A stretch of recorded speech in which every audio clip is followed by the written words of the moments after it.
All right, guys, hopefully you can hear me. This is the first time I'm trying doing a Zoom recording, so we're gonna see how this works. I'm having trouble with my Zoom today. So I'm gonna go through a different couple questions with you on what I want you to be doing on single sample t-tests. And then I want you to do the practice this afternoon.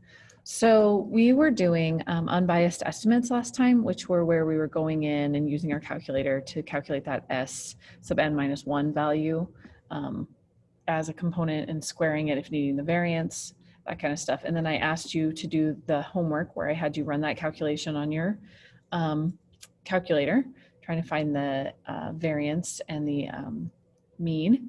And then also I had you guys doing this question where if you're given S sub n minus 1, find S sub n, or if you're given S sub n, find S sub n minus 1.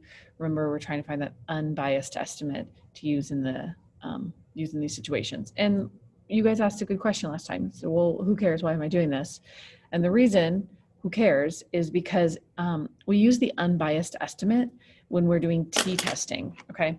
So t-testing is different than z-testing because t-tests, we don't know the population standard deviation. So we use that unbiased estimate in order to run the calculation. So right here, since the t-test, we're gonna use the unbiased estimator of the population variance, square rooted, making it the standard deviation, in order to run these tests, okay?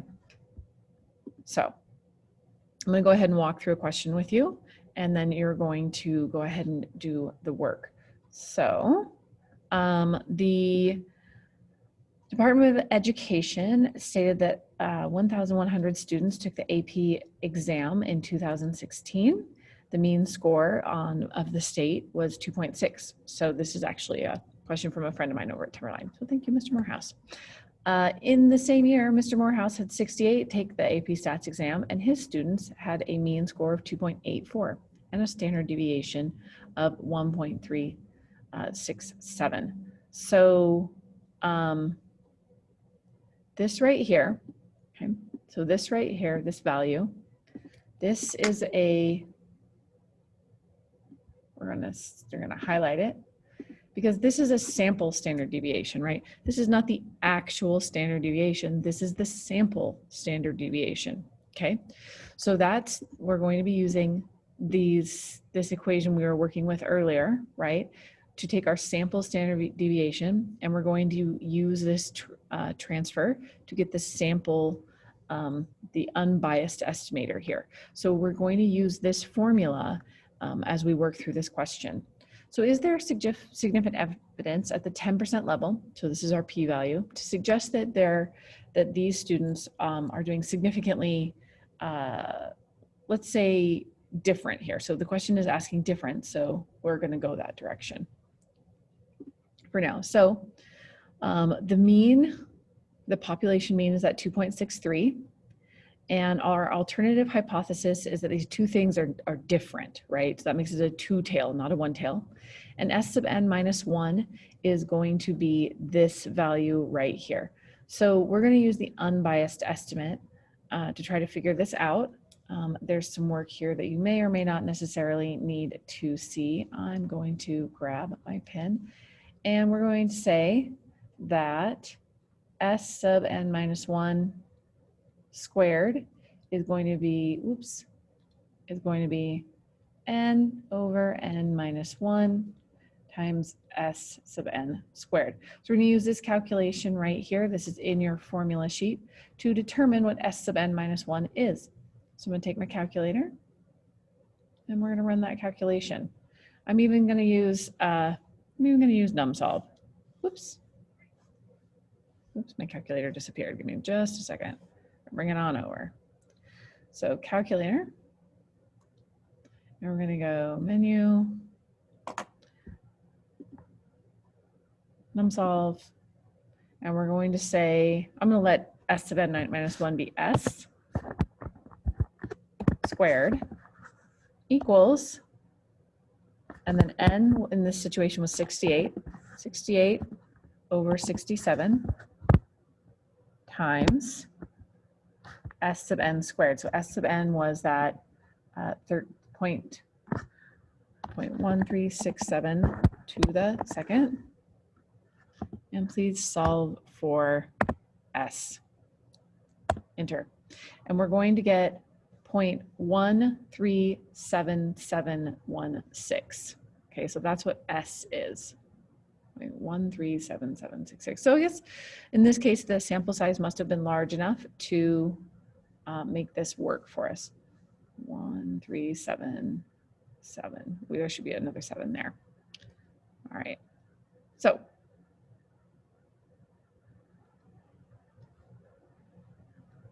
three, seven, seven.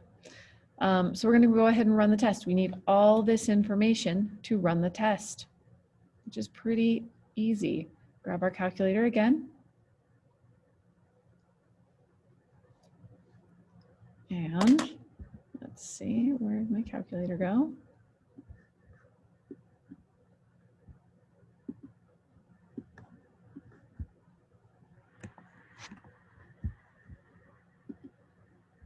All right, menu, we're going to be in statistics.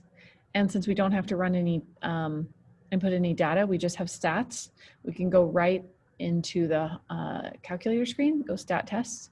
We're going to do a t-test. Stats. Okay. So the mu we're comparing against is 2.63. The X bar is 2.84. This is that unbiased estimate. This is the one IB wants us to use.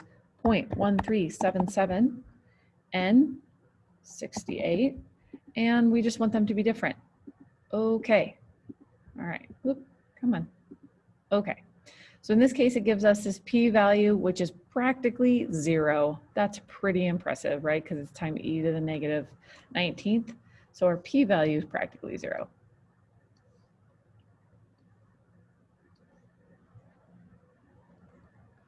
Right? We're going to say almost 0. And 0 as a percent is definitely less than 10%. So we would say that we're going to say that the means are significantly different. And that's based upon the comparison here on our p-value. Okay. In these cases, all right, you guys, when we take our calculations and do this, we might get a value that is not 0. Generally, we will. And if that's the case, we're going to split that value into 2 chunks in order to, and then run our comparison, okay? So be prepared for that. Here's another example. We've got a t-test here. We're given that mu of our population, we're claiming, is 8.2. And our hypothesis is that the mu, the actual one, right, is not this. It's significantly less for some reason. So a sample of 14 is taken. The mean is found to be 8.15, and the standard deviation is 0.07. We're going to test at the 5% level to see whether the sample for the population is given, like that this is correctly, or is it significantly smaller. So we're going to run that test.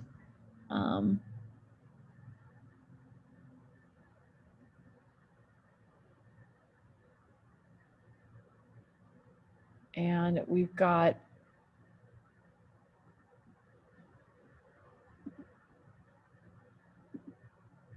hold on, I'm struggling with my recording here. I think I'm recording still. So we're going to run this question. In this case right here, see that? This standard deviation, once more, is the standard deviation of the sample. So we need to deal with this number before we do anything else. So we're going to say that mu, the one we believe is the population one, is 8.2, and the mu of our sample is 8.15. Okay. The sample standard deviation is 0.07. So we can run the calculation here on this in a second. So we need s to the n minus 1. So we'll do the same thing. Use that calculation on your formula sheet,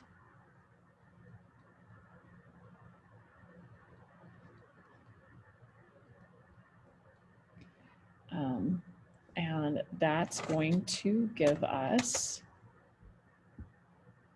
I'm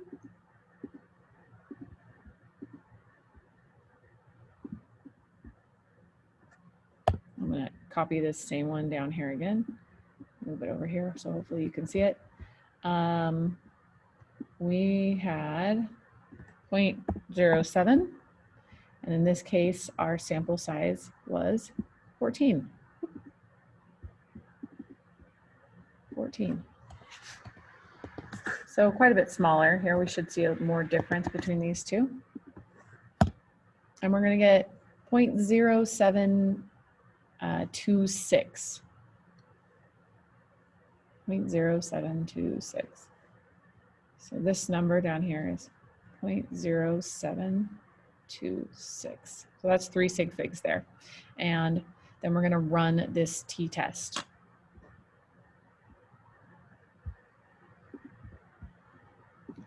Menu, stats, we're doing statistical testing. We're doing a 1 sample t-test. We do not know the actual. And we have stats once more. Okay, the mu that we're calculating against was 8.2. Oops. Then the test was 8.15. This is 0.7264. N was 14. And we just want to check, is it smaller? Is it smaller? So the question here is it smaller? So then, is it actually smaller? Okay. We got a p-value of 1% here, about 1%. And so we're going to say that the p-value is the way we're checking. And so 0.01 is less than 0.05. So significantly different. Okay. We can do this exact same process, run t-tests in the data function. So if we have data that we need to deal with, we're going to go ahead and instead of doing it here, we're going to do it in this spreadsheet. So go to our spreadsheet and we're going to do data. And we're going to come over here and go 34.3, 30.2, 29.7, 34.4, whoops, 34.4, 33.6, 35.7,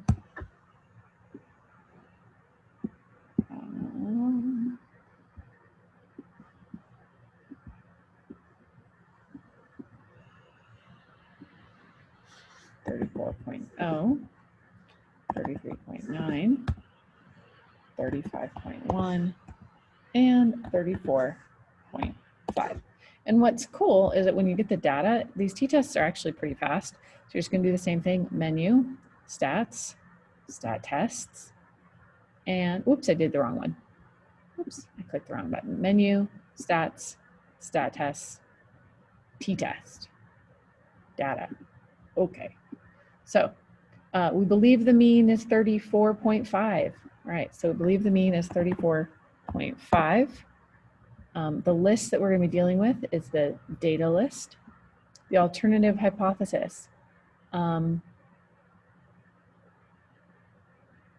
want to know, just are they different? There's no directionality here. Okay. And so we're going to come over here. It gives us all this information if we needed it. We just want to know what's the p-value. Oh, 16%. So that's pretty high if we're testing against a 5% level here. So 16% is less than, sorry, oops, not less than, greater than 5%.